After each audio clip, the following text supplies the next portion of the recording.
I earned my degree online at Arizona State University.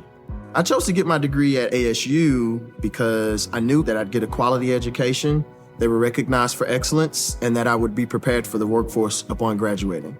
To be associated with ASU, both as a student and alum, it makes me extremely proud, and having experienced the program, I know now that I'm set up for success. Learn more at asuonline.asu.edu. From Hollywood, it's time now for... Johnny Dollar. Johnny, I was afraid you might be away for the weekend. Who's that? Byron Kane, Intercoastal Maritime and Life. Oh, hello, By. How are things in Boston? In Boston, fine. In Cod Harbor, terrible. Who's this? Meg McCarthy, who runs an eating place there at the harbor. Murder, mayhem, arson, or what? Right now, it's or what. But if you don't do something, and fast, it may be all three. Can you come over and see me? Now, By? I know it's Saturday afternoon, Johnny, but this needs fast action. Will you? By? Goodbye. No, By. Listen, you... Dollar, you're a sucker.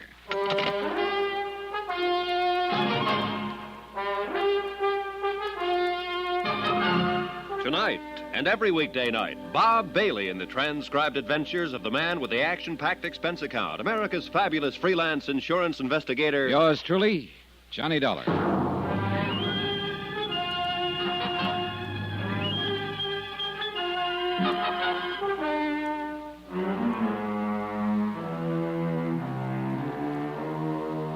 Expense account submitted by Special Investigator Johnny Dollar, location Cod Harbor, Massachusetts. To the Intercoastal Maritime and Life Insurance Company. Following is an accounting of expenses incurred during my investigation of the Meg's Palace matter. Expense account item 1, $7.30. Cab from my apartment, train fare and incidentals to Boston. Byron Kay was a good insurance broker, and I figured he wouldn't have called me over a weekend unless it was pretty important. To get right to the point, Johnny, insurance on the Palace is only for $15,000. Wait a minute, By. What is this Palace, a fishing boat? No, it's what Meg McCarthy calls a restaurant, right down on the dock. Cod Harbor, you say? That's right. Well, what seems to be the trouble over there that couldn't wait till after the weekend? Well, like I told you, this character, Meg McCarthy, runs a so-called restaurant down on the docks, the Palace. I sold her $15,000 insurance on it. And, Johnny, it's quite a place. What do you mean by that? We also carry $25,000 straight life insurance on Meg herself. Separate policy, of course. Which one are you worried about, By? Both, I think. Huh? Matter of fact, the more I think about it, the gladder I am that she didn't fall for my pitch when I tried to get her to increase the coverage on the cafe. If she had, our necks would really be out. Well, what's the matter? Isn't it worth $15,000 now? Oh, sure, at least. Even if it doesn't look it. You know, the stoves, equipment, and all that sort of stuff are in the coverage, too. Then I'm afraid I don't see what The thing is this, Johnny. Meg has been threatened. By whom? How? Who knows? Anyhow, she's notified me that there have been a couple of attempts to set fire to her place. Since she lives upstairs in it, that means danger to her own life, too. Uh-huh. Then the whole $40,000 is at stake. Yes. Will you go up there right away and see what you can do? Today? Tomorrow? Sunday? Look, maybe you can get in some fishing. I understand you're quite a fisherman. Oh, now, the last 3 times I was promised fishing while working on a case, all I did was cut bait. Proposition. If you don't get in at least a full day's fishing trip while you're up there, I'll double whatever you line up on your expense account. Sounds mighty tempting. How about it, Johnny? Okay, By. You asked for it. Item 2, $11.95, transportation back to Hartford, then on to Cod Harbor the next morning. Fine way to spend a nice warm Sunday. Nice place, too, if you lost your sense of smell. There were 2 or 3 dozen fishing boats of all shapes and sizes tied up at the long dock and piers that comprised the important part of the village. For housing, there was a scattering of weather-beaten shacks, 1 store. Meg's Palace turned out to be the biggest, most disreputable-looking of the dockside eating places, and since there was a closed sign on the front door, I went around to the back. And I tell you, get off the clean scrub floor of my lovely joint of water space below. I'm sick and tired of looking at that whole No, look here, Meg. I just come back to apologize for Well, the next time that mangy, scurvy crew of the Lily Ann comes in here and gets drunk and brawls and carries on and busts up me fine glassware and china, to say nothing of a couple of wooden chairs and a fire listen table. to me, darling. Now. Don't you darling me, you you pig-faced squint No, eye. Meg, put down the frying pan, No, Meg. sir, not until you get your filthy hide out of here. I'm running a respectable joint, and the likes of you and the ragtail crew of yours have got no place in it. What's more, and furthermore, I won't have you around. But Anyhow, I only so come get... to pay for the damage my boys did last night. Now, look here. Hey, that's a laugh. Pay for the loss of me dignity, to say nothing of me Meg, you trade. little buttercup, please. Now get out of here, Willie. Get out. Well, okay. Here's your money, Meg. Who wants your dirty, offensible money? Get! Meg, put down the frying pan. I'll put it down, Willie boy, if you don't get out here. I'll Meg, cover your Meg, head. no! Get now before I lose this No, house. Meg, Get out of here, Willie. Keep out of here. Come on, Willie.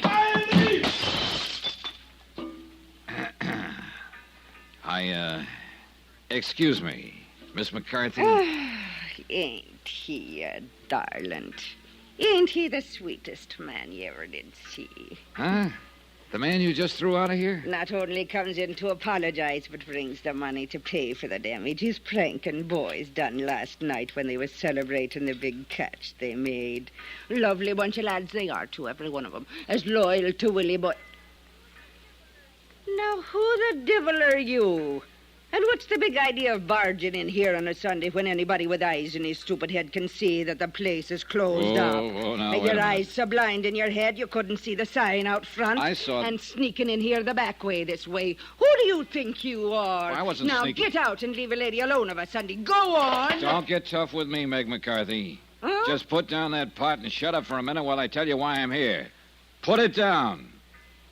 Well, shades of me dear departed overbearing husband, yes, sir. After all, I should have noticed you're a gent standing by the way you done while me and Bill was at its helter and skelter. Oh, but he is a dear one, ain't he? Yeah, well, at this point, I wouldn't know. But from what I saw a minute ago... Oh, don't let that fool you, dearie. We're in love, me and Willie boy. Ain't he a living doll? Meg. A fine, fine husband he's going to make me, too. That's why I made him the beneficiary of me life insurance policy. That's exactly what I want to talk to you about. Then go ahead and talk. What's stopping you standing there like a banty rooster that doesn't know Will you what shut up? Oh, why, of course I will, dearie. And I'm begging your humble pardon. But if there's anything I hate, it's a lily-livered man that hasn't... Meg, Yes, sir. I'm sorry. then listen. Yes, sir. My name is Dollar, Johnny Dollar. I'm an insurance investigator. Insurance investigator, eh? Well, in spite and despite of your pretty clothes and pleasing manner, I don't want any you've already got. No, you don't understand, I've Meg. got all I can handle. I'm just... And from the looks of things, these past couple Will you of shut weeks- up a minute? Of course, dearie. I'm sorry. You call the insurance company, Mr. Byron Kay, in Intercoastal Maritime. Oh, yes, dear little pasty-faced Byron boy. Why, do you know if he'd had half the guts and get of a he-man, he would have sold me twice the insurance he did? Well, that's not quite the way he told it to me. Well, Don't you- it's the way I'm telling it to you. Oh, what am I going to do, darling, if they wreck my place the way they're trying? Who? This Willie boy, as you call him, who was just in here? That's effeminate. What? He's Captain Billy Morgan, billed to you and any man what calls him Oh, Willie. put it down, will you? And stop yapping your head off and answer my question. Yes, sir. Now, is Captain Bill Morgan one of the people you suspect of trying to wreck this ugly-looking hash house? Oh, I love you, boy. You talk like a real sweet, overbearing man. Then answer my question. Well, of course he ain't. Willie boy wouldn't hurt me any more than I'd touch a hair of his pretty head if he had a hair on top of it. All right, then who? Johnny boy, there's a dozen of 'em like to see Meg's palace burned to the ground. Blast their black thieving souls. Why? Because I give 'em the best and the most food in the harbor. That's what the man gets here. So what happens to the silver plate in Ernie's Manor House and Irving's chop suey joint? Well, I'm putting 'em out of business, that's what. So you think they're trying to put you out of business? Huh? Think it, I know it.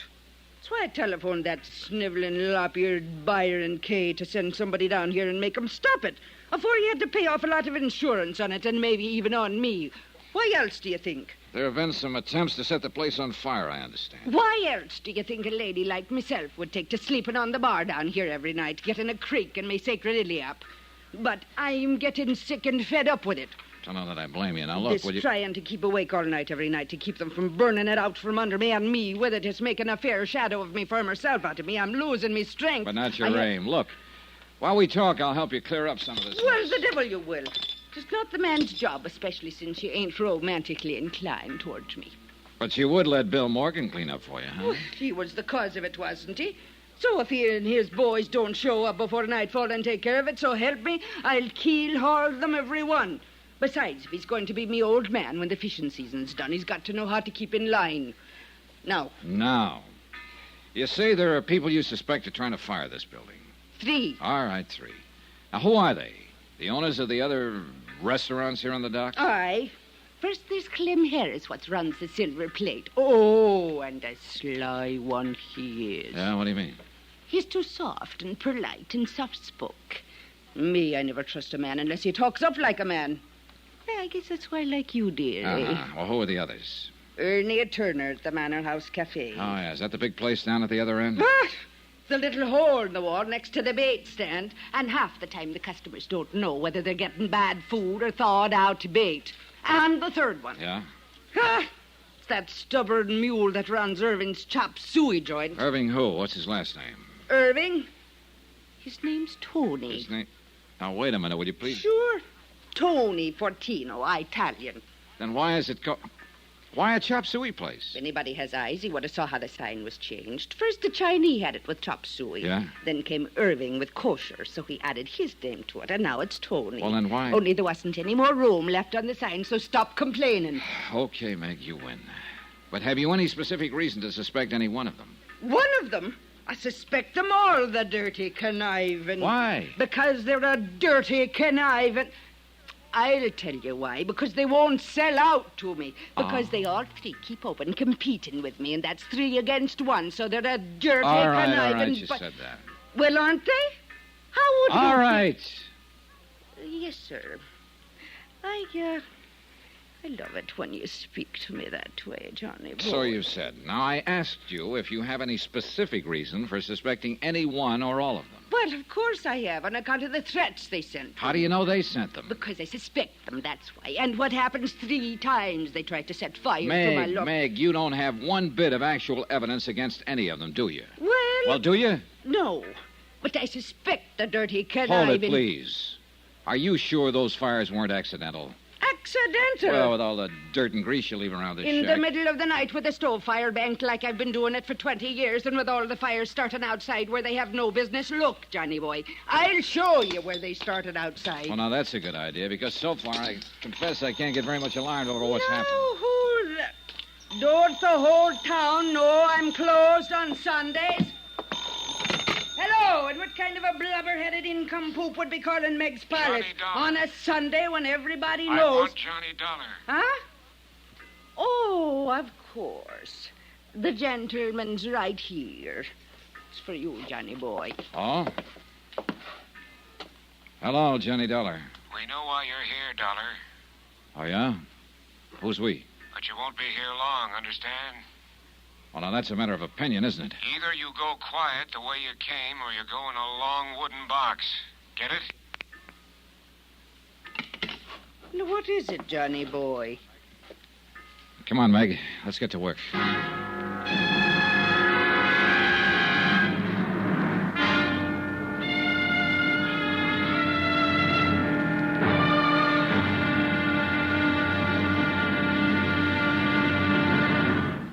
Now, here's our star to tell you about tomorrow's episode of this week's story. Tomorrow, well, they say that darkness can cover a multitude of sins.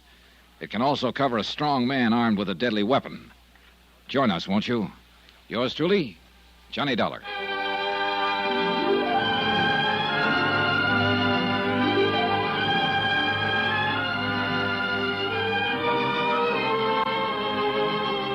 Yours truly, Johnny Dollar, starring Bob Bailey, is transcribed in Hollywood. It is produced and directed by Jack Johnstone, who also wrote tonight's story. Be sure to join us tomorrow night, same time and station, for the next exciting episode of Yours truly, Johnny Dollar. Roy Rowan speaking.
I earned my degree online at Arizona State University. I chose to get my degree at ASU because I knew that I'd get a quality education, they were recognized for excellence, and that I would be prepared for the workforce upon graduating. To be associated with ASU, both as a student and alum, it makes me extremely proud, and having experienced the program, I know now that I'm set up for success. Learn more at asuonline.asu.edu.